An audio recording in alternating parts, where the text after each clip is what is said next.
तुम्ही बघितलं असेल की ज्या पद्धतीने प्रभू श्री रामचंद्राच्या जे मंदिर आपण अयोध्यामध्ये बघितलेलं आहे, तिथे एवढ्या श्रद्धेने लोकांनी जेव्हा श्रद्धेने तिकडे दर्शन घेतलं, तिकडे त्यांचे देणगी दिले, त्यांचे दान समर्पण केले. पण ज्या पद्धतीने अयोध्यामध्ये त्याच BJP सरकारनी, RSSनी आणि त्यांच्या साथीदारांनी मिळून तिथे जी काय घपला केलेला आहे, आम्ही त्याचा आरोप पण करत आहोत आणि त्याचा तक्रार देखील आम्ही आमच्या लोकल पोलीस ठाण्यामध्ये आम्ही त्याची करणार आहोत. जसं बघितलं असेल तुम्ही की आजचा हा सत्याग्रहाचा जो रघुपती राघव राजाराम सत्याग्रह आम्ही पूर्ण महाराष्ट्रामध्ये हा कार्यक्रम राबवण्यात आलेला आहे.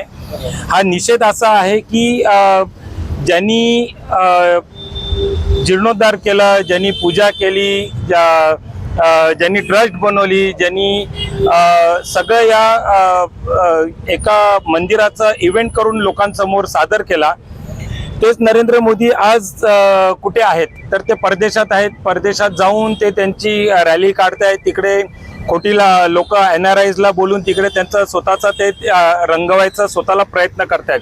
आता अमित शाह याच्यावरती बोलायला काही तयार नाहीयेत. ट्रस्ट पण ती फॉर्म केली. ती ट्रस्टमध्ये तुम्ही बघितले असाल की काही केंद्रातनं लोक तिकडे दिले गेलेले आहेत आणि काही IPS लोक पण तिकडे दिलेले गेलेले आहेत. केंद्रातले लोक जे पण आहेत तुम्ही बघितलं असाल तर ते BJPचे आणि RSSचे लोक आहेत. तर हे कुठेतरी इथे आपण बघत आहोत की बऱ्याच चुकीच्या रीतीने याची पैशांचं जर काही लोकांच्या श्रद्धेवरती आघात होत असेल तर ही दुर्दैवी बाब आहे. आम्ही काँग्रेस पक्ष म्हणून याचा जाहीर निषेध करतो.